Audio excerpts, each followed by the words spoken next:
तो जो unit request में उसमें एयर गई अंदर, इंजन स्टार्ट हो गया। ये एयर पे है, बट इसके साथ कुछ और भी हो रहा है। जैसे ही आपने ये स्टार्टिंग एयर का सिग्नल दिया, इसके साथ एक सिग्नल जा रहा है for the fuel cam also to take the correct position ahead और step.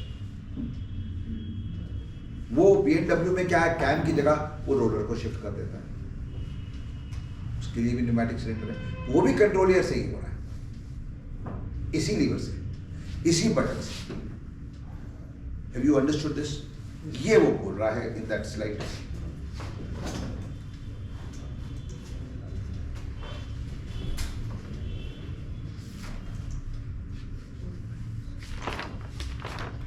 Fuel pump reverses by the pneumatic cylinder. यही कंट्रोल एयर से, ये ऊपर कंट्रोल एयर लिखा है, अंडर कंट्रोल एयर क्या हुआ, फ्यूल पंप रिवर्स हो गया। Air goes to the firing sequential starting unit, air distributor, air to the automatic air staff stop valve which delivers main air to the cylinder। ये सारा काम इसी में हुआ है। ये इनफैक्ट पॉइंट नंबर 2 होना चाहिए था, ये पॉइंट नंबर 3 होना चाहिए था। सो ये इधर से if you are finding it difficult to understand, then let me see.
Is it clear now?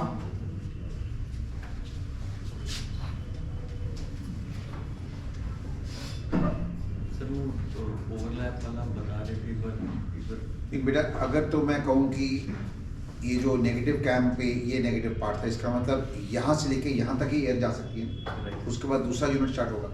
अगर इस पॉइंट पे इंजन बंद हुआ तो इंजन स्टार्ट नहीं होगा, इसलिए नेक्स्ट यूनिट का ओवरलैप आएगा। तो इसका रोलर इधर आ गया, दूसरे का रोलर इधर आया हुआ है। ये रोलर एंड पे जाने शुरू होगा, तब तक ये रोलर में एयर आनी शुरू हो गई है।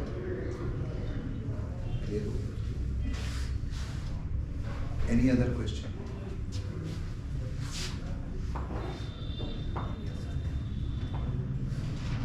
बच्चे आपका डाउट क्लियर हुआ?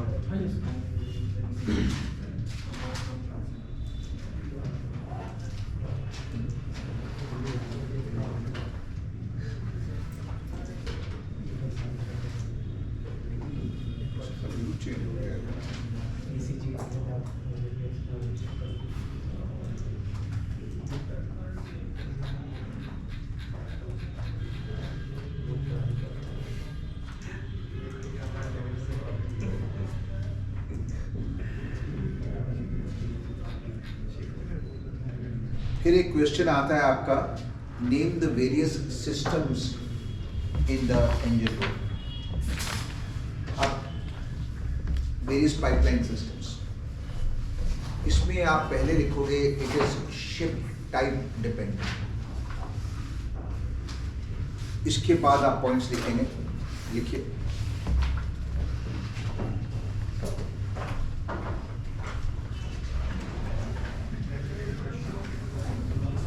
Fuel system,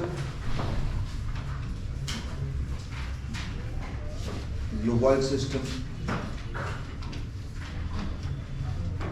jacket water system, fuel oil, lube oil, jacket water, air starting.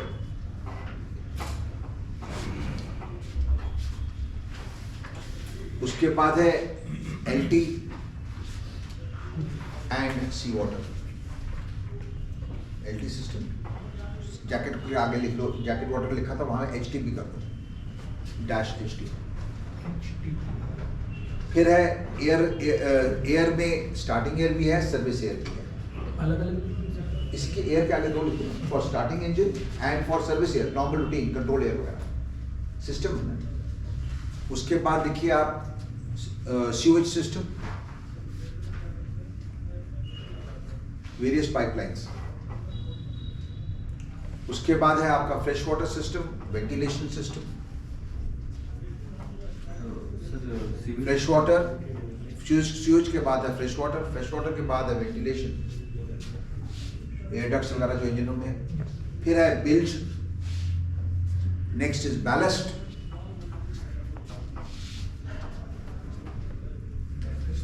Then is fire,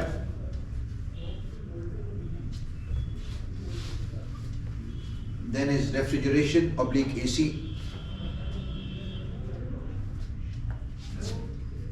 you have CO2 or hyperbist, और आपने शिप डिपेंडेंट ऑलरेडी बोल दिया है, फॉर एग्जाम्पल फ्रामो हो सकता है and all that.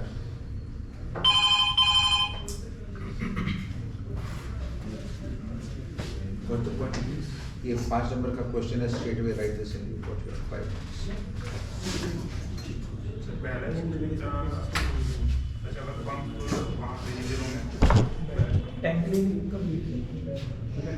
Ship specific बोलते हैं ना आप, बट वर्किंग वगैरह जो लिखना है लिखो, but that is ship specific. Framo हो सकता है, Framo system.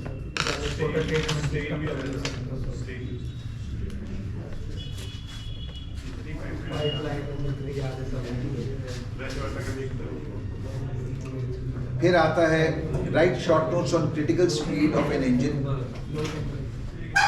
What is bar और क्रिटिकल आरपीएम। ये कल किसी ने क्वेश्चन पूछा था मेरे से, यू हैड आस्क्ड, वो डायरेक्ट कपल्ड के लिए हुआ। This question comes, more important than the question itself is in actual reality on ship you have a practical significance with this question. Now what is critical speed? Critical speed basically comes when resonance is taking place. And what is resonance? Frequency matching with the ship's frequency. I have got a duster, it has got a certain frequency. It is made up of two components, the felt and the plastic. Both of them have their own natural frequency, and as a system it has got a different frequency. Now at this moment, the duster, if I talk about, it has got its own natural frequency. Of course, felt had its own, plastic had its own, but at the moment it's a system, so it has got its natural frequency. Same way on the ship, the ship's hull has got a natural frequency with all the various machineries. But when the engine is running now, what is happening? Forced vibrations are coming in. Engine, it is creating vibrations. Now the two vibrations of the hull and the engine, they can combine, and I can have various formats of that. ये देखिए, जो ये vibration है, that is going something like this. It's a sinusoidal graph. How do we know it is going like this? आप एक spring लीजिए,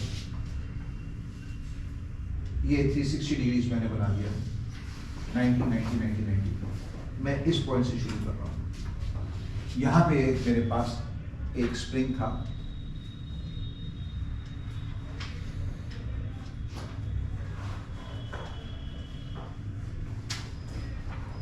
यहाँ पे उसके लोड था. मैंने इसको पुल करा और छोड़ दिया. जब मैंने छोड़ा तो इस पॉइंट पे छोड़ा, इस पॉइंट पे छोड़ा, तो क्या होगा? ये स्प्रिंग ऊपर गया, ये स्प्रिंग ऊपर गया 90 डिग्रीज. स्प्रिंग उसके बाद नीचे आना शुरू हुआ और नीचे गया, ये मिडिल लाइन थी. उसके बाद मैक्सिमम गया, उसका फिर ऊपर जाना शुरू हुआ. ये मीन था, ये कंप्रेस्ड है, ये मैक्सिमम पे है. तो it's like a sinusoidal movement. देख लो, इस पे भी देख लो और इस पे भी देख लो. Now this was the frequency of the ship, let's say.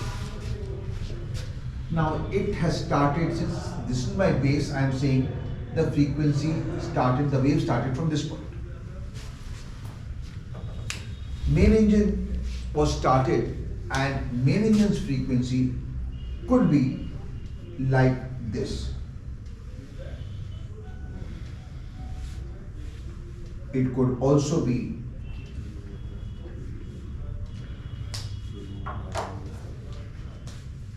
like this. It can be in any format. My problem comes with the resultant. अगर मेरा रेड और ग्रीन ले रहा हूं तो इस time at this point what is the resultant? Red plus green. So ये resultant point आ गया. At this point it is green only. ये तो my new graph comes with it. इधर क्या हो रहा है? Blue and green together. तो ये यहाँ पे आ गया पॉइंट. ये मेरा रिजल्टेंट बनता है.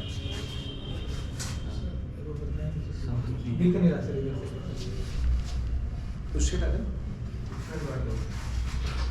ये रिजल्टेंट है. सो अगर मैं 3 ग्राफ्स बनाता हूं,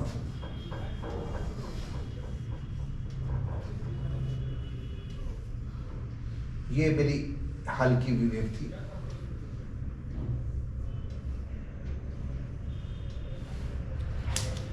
एक केस में जो इंजन की फ्रीक्वेंसी थी वो यहां से आई.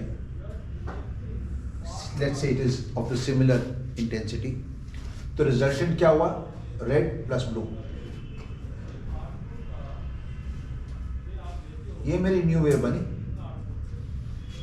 This creates resonance. See the amplitude is so high. जितना ज्यादा एम्पलीट्यूड ज्यादा होगा उतना ज्यादा डैमेज होगा. यही वेव आपकी अगर 90 डिग्रीज का मैं डिफरेंस लगाता हूं, चलिए 180 का कर देता हूं. अब रिजल्टेंट क्या हुआ? 0. इसको कहते हैं out of phase by 180 degrees. This is in phase. I want it's that the resonance does not occur. But जब इंजन बनाया था, शिप बनाया था, तो किसको क्या पता कहां पे जाके रेजोनेंस हुई? ये तो शिप ट्रायल्स के टाइम पे पता चलता है. तो we put sensors various places during sea trials to find कहां पे कितनी वाइब्रेशन हो रही है. During testing you may find there are certain places where the vibrations is beyond the safe limit. Structural damage can take place. Engine can break, something else can break. तो उस range को हमको, उस frequency को हमको avoid करना है. ये रेंज होती है. सो वो कहता है कि अगर ये आपका टैकोमीटर था, आरपीएम दिखा रहा है, ये आपका 0 है, इधर लगा लो आप एस्टर्न, इधर लगा लो आप अहेड। तो वो कह रहा है कि जब डेड स्लो पे है all is fine, slow ahead पे is all fine, half ahead is also fine, but इस रेंज में जाके वो बहुत ज्यादा वाइब्रेशंस हो रही हैं, ये फुल अहेड है। तो ये क्योंकि ये रेंज है जो मेरे को हट रही है, तो मैं क्या करूं, मैं हाफ अहेड ना दूं आपको शिप पे, तो हो नहीं सकता। You need certain speed, certain momentum for manoeuvring. तो I have to sort this problem out. अगर इधर था तो कैसे करूंगा, मैं कहूंगा यहां आके रुक जाओ, let the RPM become stable, let the turbocharger RPM also become stable, वो भी बढ़ती जा रही है क्योंकि इंजन चल रहा है। जब वो स्टेबल हो गया, इसका मतलब टर्बोचार्जर, क्यों मैंने बोला, एयर मेरे को मिल रही है। अब मैं सडनली फ्यूल दूंगा, यहां लाके फिर वापस लेके जाऊंगा। इसको मेरे को जल्दी से कवर करना है, वरना यहां स्टॉल कर जाएगा, स्टॉल कर जाएगा तो कुछ टूट जाएगा। That is called critical RPM range या क्रिटिकल स्पीड। अगर इधर है तो मैं क्या कर सकता हूं, मैंने मेन इंजन क्या था, एडिशनल आइटम था ना, जब स्टार्ट किया तब प्रॉब्लम आई। मैंने एक और इलेक्ट्रिकल वाइब्रेशन डैम्पर आता है जो कि रफली जैसे ये 4-6 बेंचेस के साइज का होता है। स्टीयरिंग गियर में मैंने लगा दिया, मेन इंजन में भी लगा, उसके पास भी लगा सकता हूँ, कहाँ जहाँ मैक्सिमम वाइब्रेशन आ रही थी। तो उसके अंदर ना 5-5 टन के एक्सेंट्रिक वेट्स है। अब ये देखिए, ये सेंटर है उसका, इट इज रोटेटिंग, बट यहाँ पे 5 टन का वेट है, एक्सेंट्रिक है। 10 टन वेट गियरबॉक्स के थ्रू, वो मोटर के थ्रू चल रहा है। अब वो अपनी वाइब्रेशन जनरेट कर रहा है, वो इन दोनों को कैंसिल करेगा in this range. I have put an additional equipment on the ship for such things, but यहां होगा I don't want additional equipment. ये वाला जो चलेगा वो ऑटोमेटिक ही चला सकता है, मैन्युअली मैं नहीं चला सकता। उसमें जायरो का फीड है, लिस्ट, ट्रिम, इन सब चीज का फीड आ रहा है उसके अंदर। वो वाइब्रेशन मॉनिटर कर रहा है, accordingly it will increase the speed, reduce the RPM, कब स्टार्ट करना है, कब स्टॉप करना है, ऑलवेज ऑन ऑटोमेटिक। जो आपने वो ये जो एक्स्ट्रा यूनिट लगाएगा। बट यहाँ वाले मेरे को बार करना चाहता हूं मैं, I want to stop your travelling in this reason.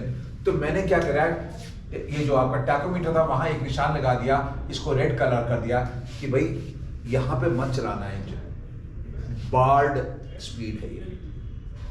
क्यों बार करा, because it was in the critical RPM range.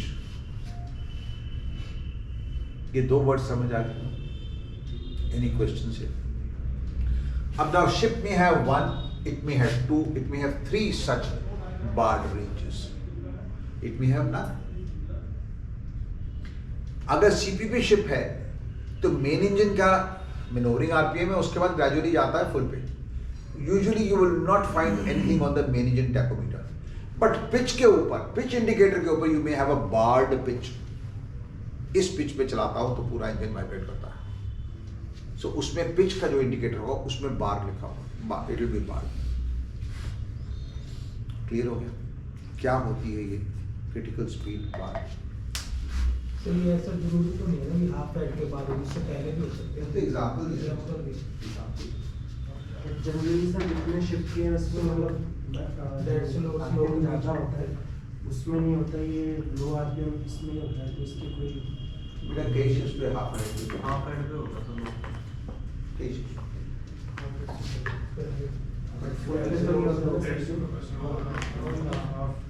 Question asked is barred और क्रिटिकल आरपीएम। ये आपकी एक्सप्लेनेशन है जो मैंने आपको दी है। ये रिजल्टेंट है, ये 2 वेव्स आ रही हैं, एक हल्की थी, एक आपके इंजन की आ रही है, तो उसका ये ब्लू वाला रिजल्टेंट आता है।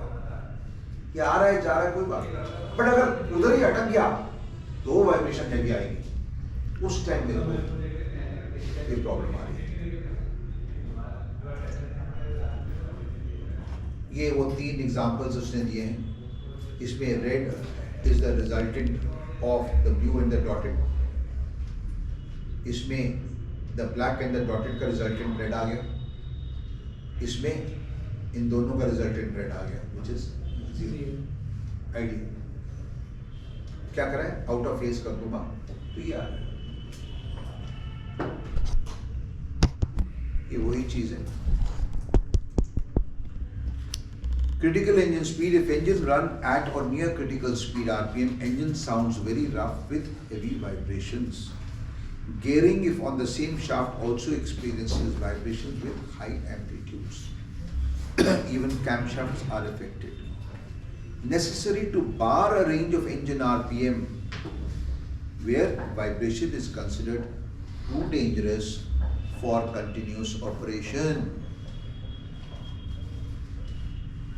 You have to cross that quickly. Cannot continuously operate. There's something will break.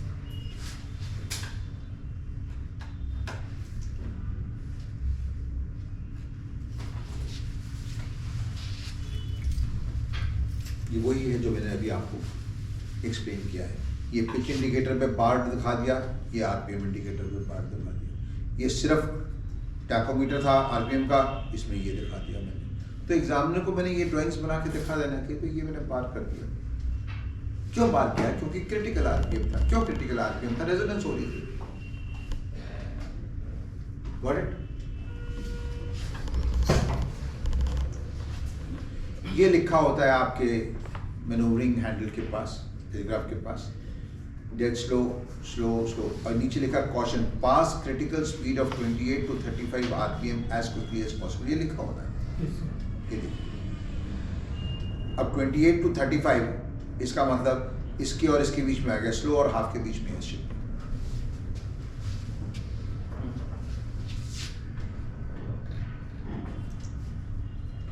ये है वो यूनिट जो हम कहीं अगर नहीं मेरे से कंट्रोल हो रहा तो मैं ये यूनिट अटैच कर दूंगा।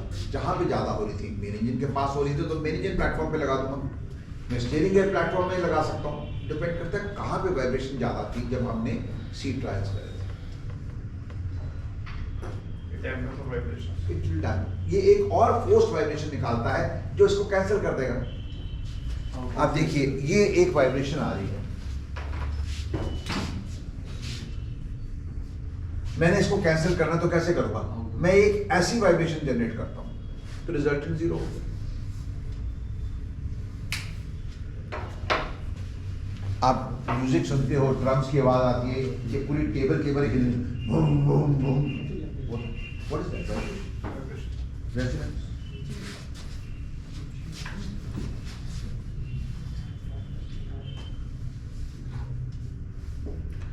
ये लगा हुआ है इसमें, ये इन शिप्स पे, ये देखिए ये लगा हुआ है, इंजन रूम में लगा हुआ है, उसमें स्टीयरिंग गियर में लगा हुआ था। जहाँ पे ज़्यादा वाइब्रेशन होगी ये एक्स्ट्रा यूनिट एक माउंट कर देते हैं, एंड एक full extra unit is mounted. इसके अंदर देखिए ये 5 टन के 2 वेट हैं, ये इस सेंटर लाइन पर रखे हुए हैं। अब इन 2 वेट्स के बीच का हम एंगल एडजस्ट कर सकते हैं कि कहाँ रखने हैं दोनों वेट्स को। यूँ रखूँगा तो बैलेंस हो गए, कमती वाइब्रेशन आएगी, जितना यूं रखूंगा तो मैक्सिमम आएगा। तो this is adjustable by us. शुरू में मैन्युफैक्चरर आता है वो इसको एडजस्ट कर देता है। अब जब ट्रायल्स लेंगे जैसे हाँ भाई ठीक आ रहा है, वाइब्रेशन कमती हुई या नहीं।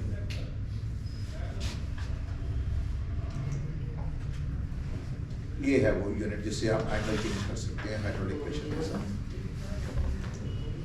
What is the procedure for reversing in full sea speed crash manoeuvring? Full sea speed पे आपने क्रैश मैनूवर करना है। अब ये मैं नेक्स्ट टॉपिक पे आता हूं, तो कैसे करते हैं क्रैश मैनूवर, कैसे करते हैं? What is barred speed and what is critical speed? ये तो आ गया आपको answer. What is barred pitch भी आ गया आंसर। इसका आंसर अब देखते हैं क्या है।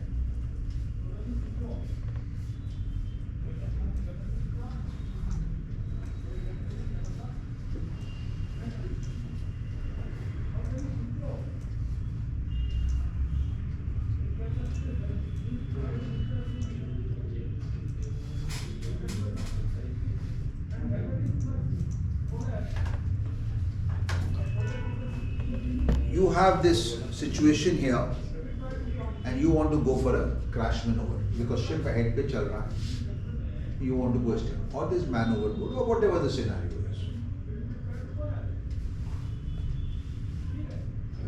आपने फुल सी स्पीड पे थे, आपने मेरे को डबल रिंग फुल स्टर्न दिया, क्या मतलब हुआ? इमरजेंसी तो आपने टेलीग्राफ को फुल हेड से stop stern stop stern, that's called double ring full stern. मैंने इसको एम्फसाइज किया स्टॉप पे। व्हाई?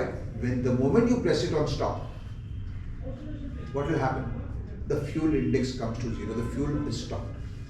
मैं डायरेक्टली हेड से स्टर्न करूंगा, हो सकता है उसका कमांड ना जाए, तो आपने स्टॉप, तो मैंने फ्यूल तो बंद कर दिया क्योंकि मेरे को स्टर्न जाना है। सबसे पहले तो हेड को रोको, इंजन को रोको।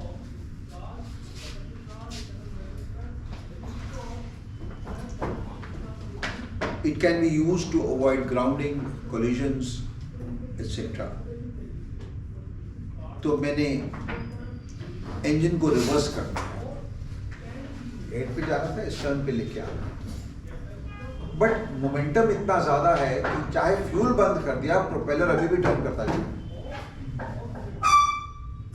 जब प्रोपेलर टर्न कर रहा है, मैं स्टर्न कैसे दूं? क्रैंकशाफ्ट यूं घूम रही है, आप यूं घूमती हुई में आप इसको यूं करना चाह रहे हो, तो सोचिए ये कपलिंग शाफ्ट है, ये मेन इंजन था, उसके बाद कपलिंग आया, फिर शाफ्ट आई, फिर कपलिंग आया, शाफ्ट आई, प्रोपेलर आया। ये इंजन जो यूं चल रहा था, इसको मैंने यूं करूंगा तो ये टूट जाएंगे, coupling bolts will shear off, major damage to the main engine also can take place. So first thing to remember is I need to bring the engine RPM down to 40% of MCR RPM. याद आ गया मैंने ये कराया?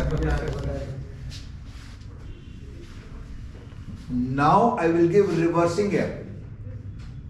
Fuel तो जा ही नहीं सकता क्योंकि प्रोपेलर यूं घूम रहा है, रॉन्ग वे अलार्म आया हुआ है। You cannot give S-turn because the engine is still turning ahead, but air दे सकता।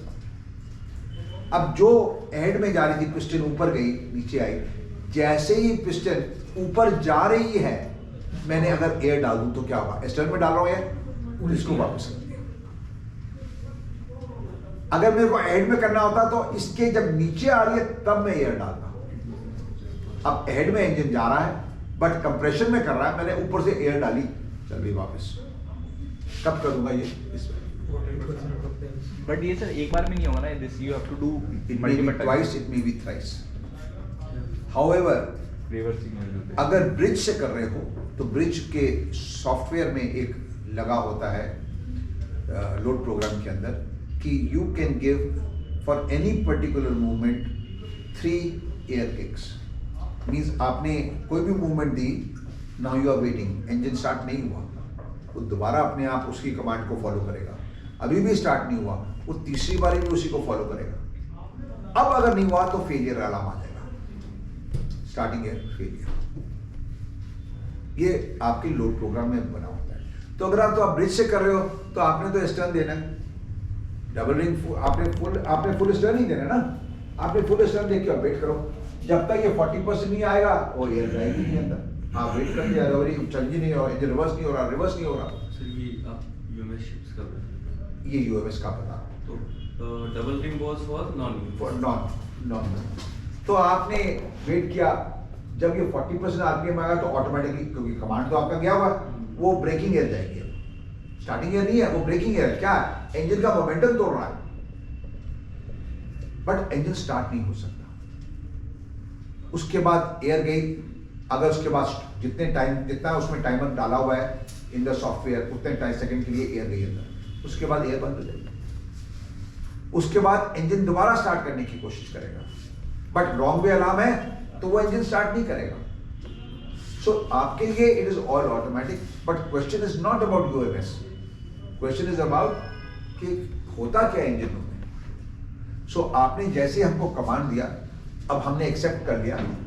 जैसे ही मैंने एक्नॉलेज किया टेलीग्राफ, मेरा एयर डिस्ट्रीब्यूटर का स्टर्न में आ गया, फ्यूल नहीं गया, कंट्रोल एयर भी नहीं दबाई मैंने। अब 40% की मैं वेट कर रहा हूं, जब आएगा जैसे ही मैं एयर दूंगा फ्यूल पंप भी रिवर्स होगा, बट फ्यूल नहीं जा सकता अंदर। क्यों? Wrong way alarm. But air तो नहीं, एयर ने उसको इंजन को उल्टा घुमा दिया। इसको कहते हैं ब्रेकिंग एयर। ये बात समझ आ रही? ये मैंने ग्राफ दिखाया था आप लोगों को, मेरा ख्याल है दिखाया था मैंने ये वाला ग्राफ। हाँ जी सर। तो इस ग्राफ के अंदर यू कैन सी दैट यहाँ पे उसने टेलीग्राफ को फुल स्टर्न दिया, बट यहाँ पे जाके ब्रेकिंग एयर गई अंदर, ये टाइम डिफरेंस वॉज ए। ये छोटा सा शिप है, उसमें उसको रफली 5 मिनट्स लगे टू गिव ब्रेकिंग एयर। अब सोचिए आप इमरजेंसी में हो, ग्राउंडिंग होने वाली है और 5 मिनट तक शिप चलता जा रहा है एट फुल स्पीड, तो what can you do? Go zigzag, zigzag, go against the current so that the propeller suddenly quickly comes to stop or lesser RPM, 40% RPM पे आ जाए। Clear? तो आप कमांड देके रख सकते हैं जब 40% आ जाएगा तो ऑटोमेटिक ब्रेकिंग अगर UMS पे है, बट क्वेश्चन UMS का नहीं है। Sir exam point of view से तो हमें यही जो मैंने आंसर दिया मैकेनिकल वाला ही देंगे, ये 40% वाला वो सब लिखेंगे। हम मींस डबल रिंग सब बताना पड़ेगा। तो नॉन यूएमएस मींस हम बोल सकते हैं कि इंजन मैंड है, उस समय इंजीनियर बैठा हुआ Engine control has been handed over to the engineers। है बस। और उस उस समय चीज में हमें फिर ये डबल रिंग सब बता। अब यहाँ पे क्या होता है? Some of my engineers do not wait for this, and they have broken the engine। Company bullshit। अब तो इंजन ही नहीं है आपके पास, जाओ करो जो करना है, ऐश करो। I don't have any engines anymore। तो many companies के SMS में लिखा होता है crash maneuvering only via bridge control, not unmanned but via bridge control। तो अगर ब्रिज कंट्रोल है आपके पास तो आपने कमांड दे दिया, वो ऑटोमेटिकली जाएगा, लोड प्रोग्राम के अंदर दिया हुआ है। But some companies, because accidents have taken place and engineers may be able to prompt some other things and do it a little quickly, क्योंकि आपने दिया तो 3 कमांड जो एयर रिवर्स कर रहे हो नहीं हुआ, आपकी तो एयर बॉटल खाली होगी, इंजन तो रुक गया बट आपको एयर ही नहीं लगी, अब क्या करोगे? कुछ नहीं कर सकते उसके बाद। सो मेनी कंपनी से इंजीनियर्स विल डू इट। हम देख रहे हैं कितनी ब्रेकिंग एयर दे सकता हूं ताकि उसके बाद मैं इंजन तो स्टार्ट कर सकूं। कि 2 व्यूज हैं, ये SMS में लिखा होता है कि क्या फॉलो अप। और बताइए, इज इट अंडरस्टूड? बस शिप पे जाओगे इस ग्राफ को जरूर देखना, ब्रिज पे लगाओ, ठीक है? फॉर अस फॉर नॉर्मल, ये तो एग्जाम पॉइंट ऑफ व्यू से डबल रिंग लिख देंगे। फॉर नॉर्मल प्रैक्टिस सिग्नल हो गया अगर हम फुल हेड है तो फुल स्टंट डाल देना। Stop and full stop. Stop तो दोगी ना, फ्यूल को तो बंद करना ही है। अच्छा सर, मैंने Wait for a second over there, then for 1 second, and then go stop. तो सर नॉर्मल रिवर्सिंग नहीं होता। नहीं, normal reversing नहीं होगी। ये वो दिया हुआ है इसे। नॉर्मल रिवर्सिंग कैसे होगा? नॉर्मल रिवर्सिंग में आप स्टॉप करोगे, इंजन आता है 0 आ गया, तो स्टार्ट का कमांड चला गया। बेसिकली थोड़ा सा स्टॉप देना ही रहेगा। स्टॉप करो, second you have to fuel हम तो बताते हैं मत हो जाए, and that is basically signal to the हमें डायरेक्ट दे दिया तो 99% इट विल वर्क। बट कई बारी वो क्योंकि लिमिट स्विचेस होते हैं वो बाईपास कर गए, इस वजह से आपने कराया कि पता ही चला। ये आपको मालूम है, इधर मैं ग्लास पानी का रखता हूँ, नीचे पेपर रखता हूँ, एक स्पीड से खींचूंगा वो ग्लास वहीं का वहीं है। ये वो लिखा हुआ है, इसलिए मैं बोल रहा हूँ उसको वेट फॉर और वन सेकंड। ब्रेकिंग के डाल देंगे।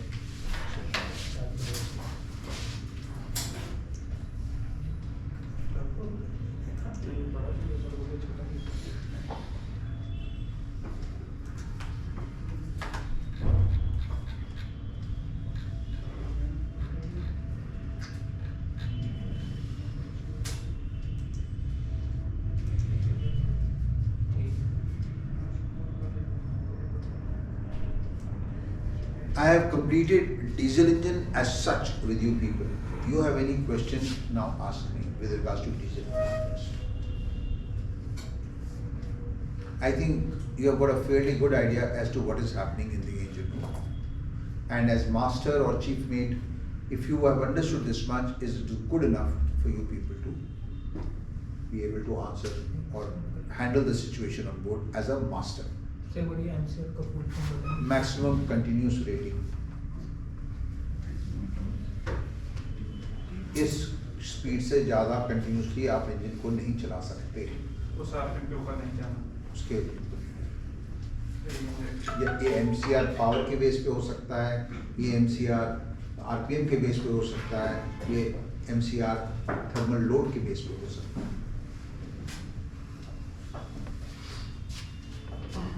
और इसके ऊपर भी आरपीएम होता है मतलब एमसीआर के ऊपर भी। बिल्कुल होता है।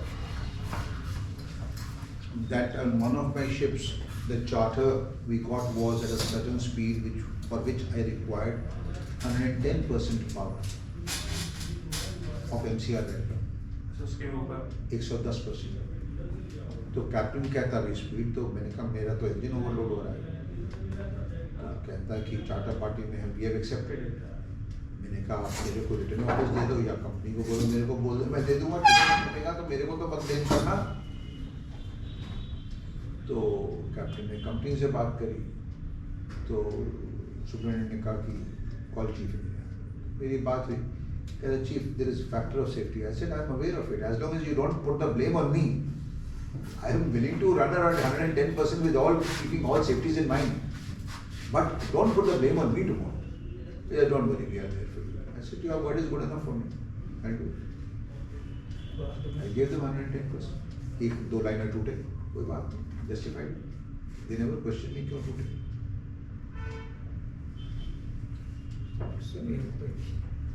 बट वो कह रहे थे, देखो कंपनी का पॉइंट ऑफ व्यू देखो, कहता हमारा शिप अगर पोर्ट में खड़ा रहेगा विदाउट कार्गो विदाउट चार्टर, हमारा दोस्तों कितना लॉस हो रहा है।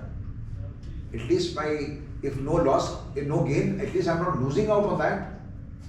दो चार्टर में आप सोचो, as a company owner your perspective is different, as a master your perspective is different, and as a engineer your perspective is different. आप भी अगर ओनर होते यही करते कि यार उसका कम से कम खर्चा तो निकल रहा है। But a ship which is lying in port is losing money every day. So ये हुआ था मेरे पास मेरे साथ ship। for one voyage or It was 1 year charter. उसमें 2 लाइनर टोटल टूटे, there is nothing, hardly any loss to the company। उनका profit फिर भी काफी। सबसे बड़ी बात है शिप तो चल रहा है ना, रनिंग एक्सपेंसेस तो निकल रहे हैं सारे। लेकिन अगर इस केस में सर मेजर कोई डैमेज हो जाता है तो इंश्योरेंस में कवर होती है, आपको यूजर एक्सीडिंग द लिमिट्स। बेटा फैक्टर ऑफ सेफ्टी होता है हर मशीन। आपने कहा चलो 900% एनसीआर पे चला दो, जब वेव आई तो 100 से ज़्यादा नहीं जाएगा। रफ सी में सडनली वेव आ गई और ज़्यादा जाएगा नहीं जाएगा, फिर फैक्टर ऑफ सेफ्टी होता है ना बच्चे। आरपीएम फ्लक्चुएट होता है। There is always a factor of safety. अब डिस्कशन मेरी आगे आ गई। अब मैं देख रहा हूँ उन्होंने 110% में मेरे को बोला चलाने का और वेदर भी खराब हो गई है। Naturally I pull her back to safe limits.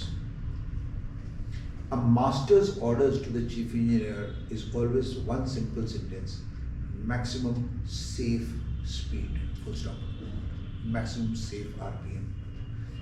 No master says मेरे को it is a wrong statement. You are taking the entire thing onto your shoulders. मैं तो बोलूँगा भी टूट गया, इन्होंने ये मांगा था मैंने दिया।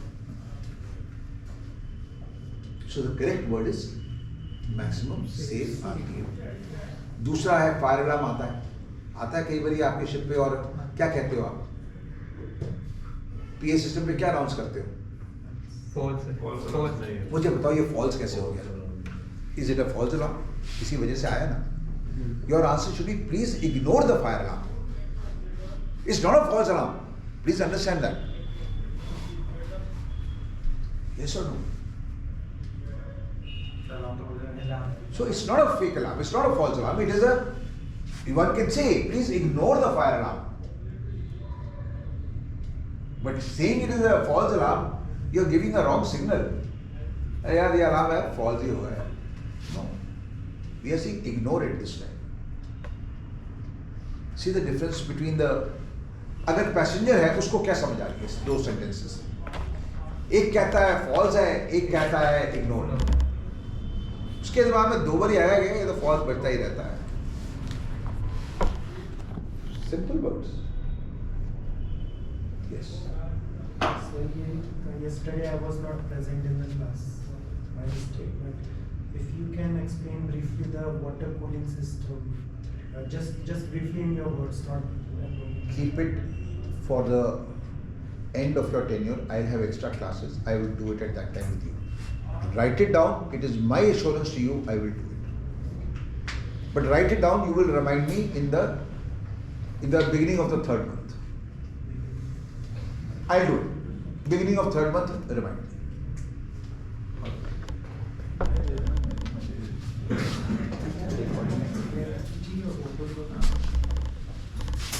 No problem. It's not a big topic. I'll do it. कभी भी नहीं तो आजा मेरे रूम में आ जाना. After your classes or early morning, I'm here by 8 o'clock. मेरे रूम में आ जाना. I'm sitting on the 1 floor below, engineer's room में. आ जाना, मैं सवेरे बता दूँगा. किस दिन जल्दी आ जा.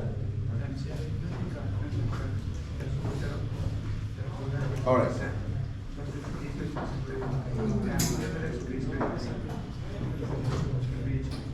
Now, main engine starting arrangement. Bridge control में क्या सिस्टम है? ये रेफरेंस ड्राइंग्स हैं सिर्फ. Just trying to explain you कि क्या कर रहे हैं. ये मेन इंजन था. इसके अंदर ये प्रोपेलर है. ये क्या दे रखा है उसने? ये क्या दिया? क्यों दे रखा है? इंटरलॉक में अरे यार एक सेकंड.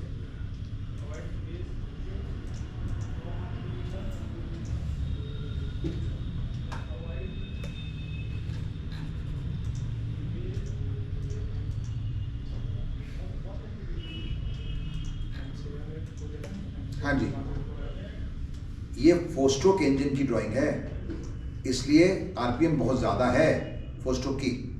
तो उसने यहाँ पे रिडक्शन गियर लगा रखा है. और देखिए प्रोपेलर और प्रोपेलर शाफ्ट इधर है.